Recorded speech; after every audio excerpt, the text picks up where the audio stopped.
Welcome to Learning House. My name is Nawang. आज हामी फेरि तपाईसँग अर्को नयाँ भिडियो लिएर प्रस्तुत भएका छौँ। सो आजको यो भिडियो स्पेशली जो पनि बेसिक इङ्ग्लिस लर्नर हुनुहुन्छ, जो अङ्ग्रेजी भाषा भर्खरै मात्र सिक्ने प्रयास गरेर हुनुहुन्छ अथवा सिक्दै हुनुहुन्छ, उहाँहरूको लागि भनेर चाहिँ विशेष रहेको छ।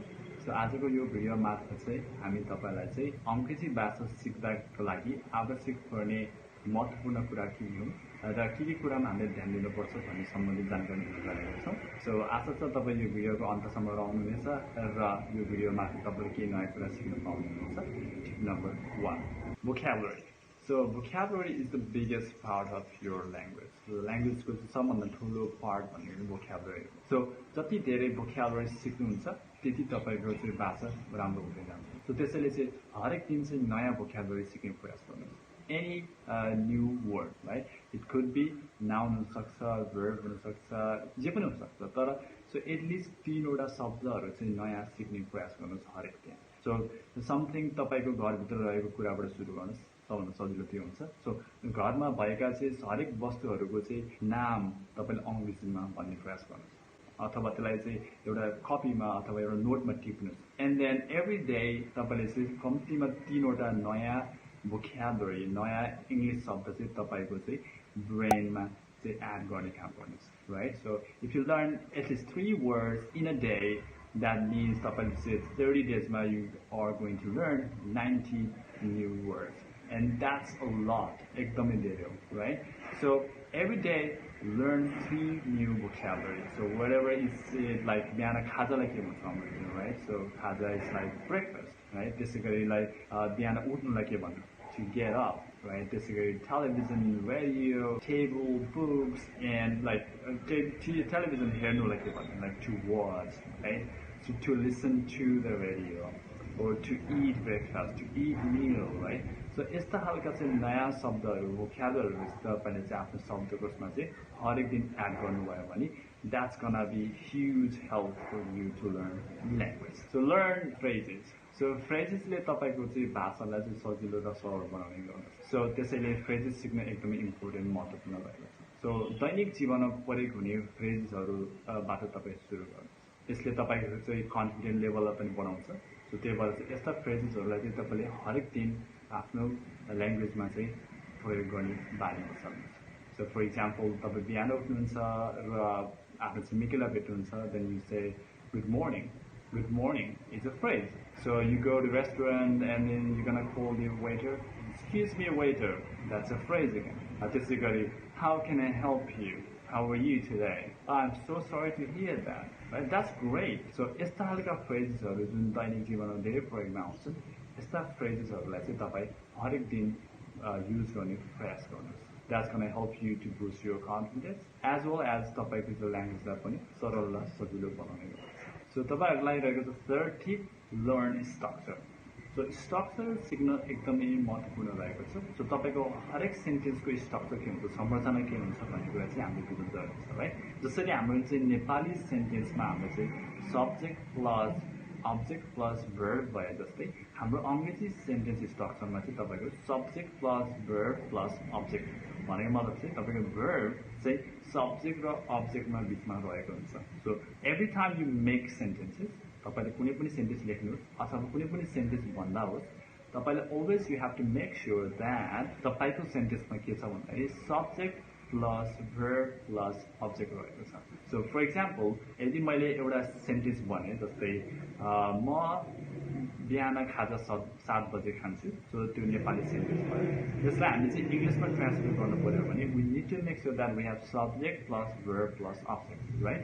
So तपाईले के भन्नु पर्ने हुन्छ, then I eat अथवा have पनि भन्न सक्नुहुन्छ eat को सट्टा। So I eat or have breakfast at 7 in the morning. I have my breakfast at 7 in the morning. So that's gonna be the sentence structure. मेरो सेन्टेन्समा चाहिँ सब्जेक्ट छ, I as a subject कर्ता, and then मेरो सेन्टेन्समा verb पनि छ to eat अथवा have, and त्यसपछि हाम्रो चाहिँ object रहेको छ breakfast. So I have अथवा I eat breakfast at 7 in the morning. So this is how you translate the Nepali sentence into English. So now every time you make sentence, every time you write down sentences or like you say something, then you always have to make sure that the तपाईँको सेन्टेन्समा चाहिँ subject plus verb plus object रहेको छ.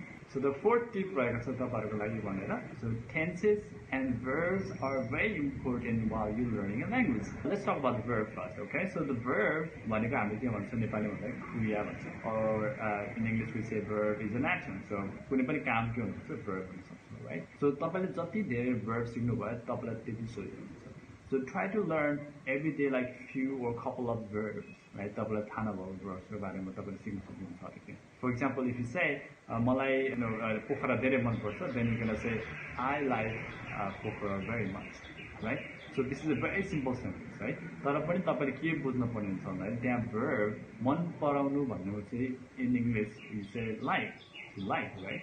So like भन्ने शब्द अथवा the verb थाहा छैन भने तपाईले सेन्टेन्स कसरी बनाउनुहुन्छ. This is why without verb you cannot make sentences. त्यही भएर चाहिँ verb सिक्नु एकदम जरुरी छ. So learn couple of verbs every day. खानु, सुत्नु, पढ्नु, हिँड्नु, डुल्नु, जानु, नाच्नु, गाउनु, any some sort of word तपाईले ती वर्डहरुको चाहिँ English form तपाईले सिक्नु पर्ने हुन्छ. And the next thing is tenses. Tenses are very important. So we have present tense, past tense and future tense. So as a basic learner, so don't try to learn everything. Present tense you learn only simple present tense first. And past tense simple past tense and future tense simple future tense. Only do that because you are learning a very basic English. So let's say if you are making sentence using simple present tense, then you have to make sure that this sentence becomes a subject plus the V1, the infinitive form, or the V5 form, and plus object.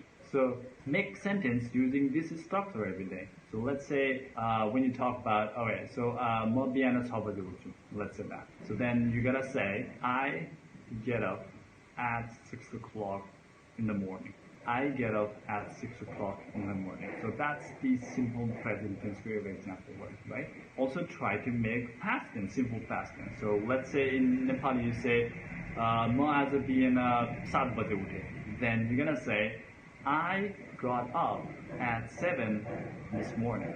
I got up at 7 this morning. So simple past tense what's your structure? It's like subject plus the verb past form, V2 plus object you need to have, right? That's the simple past tense.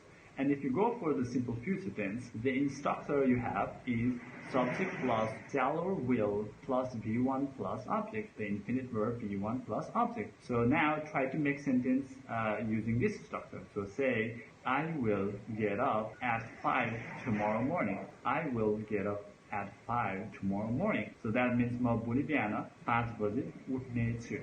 So that's a simple future tense, right? So try to use this structure and try to make sentences using simple present tense, simple past tense, and simple future tense. Once it is very easy for you, then learn more about tenses like past continuous, present continuous, present perfect tense, and future continuous tense, future perfect tense, like that. Okay? So my fifth and the last tip right is practice. So without practice, you are not going to learn anything. So हरेक दिन चाहिँ अंग्रेजी भाषा practice गर्नुहोस्, बोल्ने प्रयास गर्नुहोस् अथवा लेख्ने प्रयास गर्नुहोस्. At least let's say half an hour every day. हरेक दिन आधा घण्टा प्रयास गर्नुहोस्. That's gonna be help you a lot. धेरै सहयोग गर्नेछ, right? So every day if you practice half an hour, like writing होस् अथवा बोल्ने होस् अथवा लेख्ने होस्, तपाईले अंग्रेजी practice गर्नुभयो भने that's gonna help you a lot.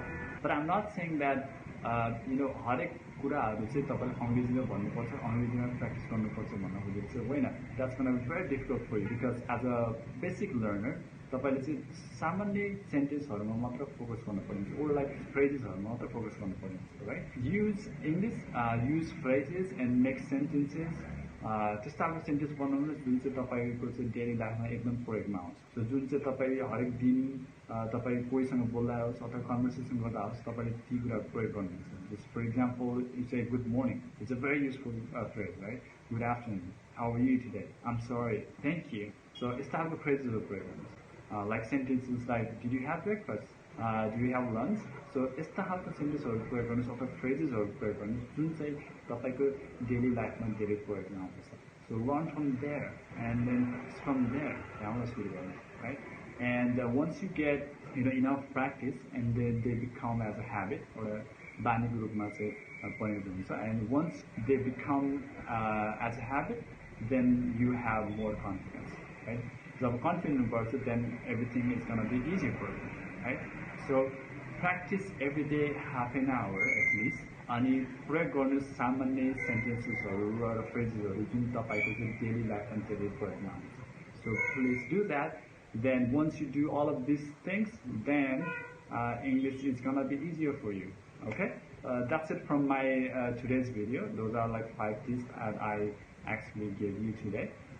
So तिनीहरूलाई चाहिँ घरमा प्र्याक्टिस गर्ने प्रयास गर्नु होला.